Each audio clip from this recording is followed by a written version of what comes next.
This video demonstrates how Android users cast TED Talks videos for passengers while driving Tesla. Our previous video has introduced how to get prepared. When preparation is done, we can play TED Talks videos on Tesla's touchscreen.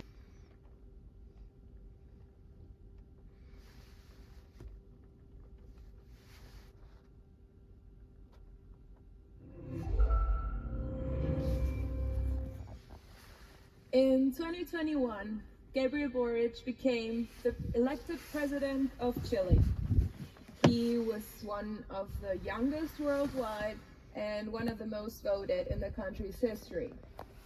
He was supported by a political party called Convergencia Social.